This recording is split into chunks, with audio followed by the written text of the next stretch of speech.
अस्सलाम वालेकुम नाजरीन, उम्मीद है कि आप लोग खैरियत से होंगे। जैसे कि आपको मालूम है कि आजकल ऑरेंजेस का सीज़न है और घर में हर वक्त ऑरेंज अवेलेबल होते हैं। तो मैंने सोचा क्यों ना हम आज ऑरेंज जैम बनाएं। तो मैं आज आपको ऑरेंज जैम बनाना सिखा रही हूँ।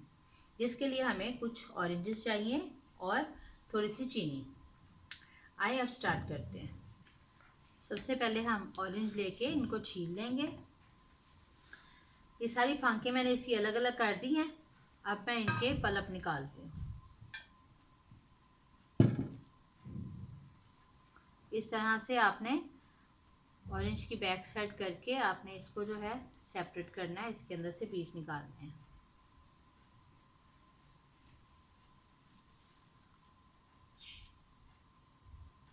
खाली आपने इसका गुद्दा गुद्दा लेना है।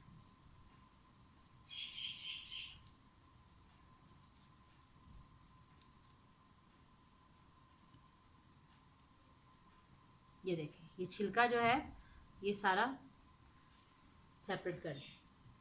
ये मैं सारे ऑरेंजेस का इस तरह से करके आपको बाद में दिखाती हूँ।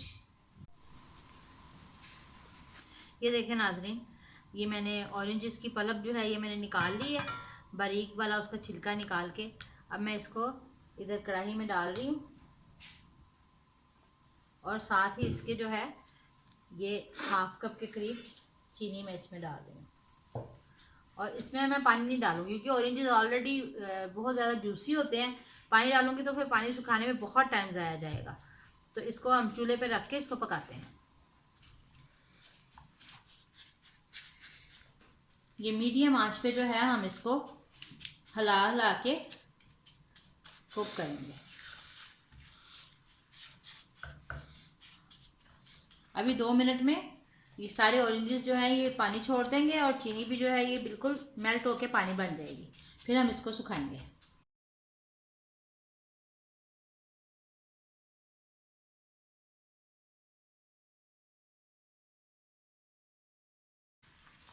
ये देखें नाज़रीन, ये हमारी ऑरेंज जैम बिल्कुल रेडी हो गई है। अब मैं इसको डिश आउट करती हूँ। ये देखें कितना ज़बरदस्त इसका थिक जो है वो टेक्सचर बना है। ये देखें नाजरीन, ऑरेंज जैम बिल्कुल रेडी है। देखें अभी ये थोड़ी ठंडी होगी तो और ज़्यादा थिक हो जाएगी। आप इसको किसी भी तरह यूज़ कर सकते हैं, जैसे कि ब्रेड के साथ इसको यूज़ किया जा सकता है, पराठे के साथ यूज़ किया जा सकता है, और इसके साथ साथ आप इसको पैनकेक में भी यूज़ कर सकते हैं। तो ये बहुत ही ज़्यादा टेस्टी और मज़ेदार लगेगी। अगर आपको हमारी वीडियो अच्छी लगी है तो हमारे चैनल को लाइक करें, सब्सक्राइब करें, शेयर करें और बेल आइकन को ज़रूर दबाएं। Thank you.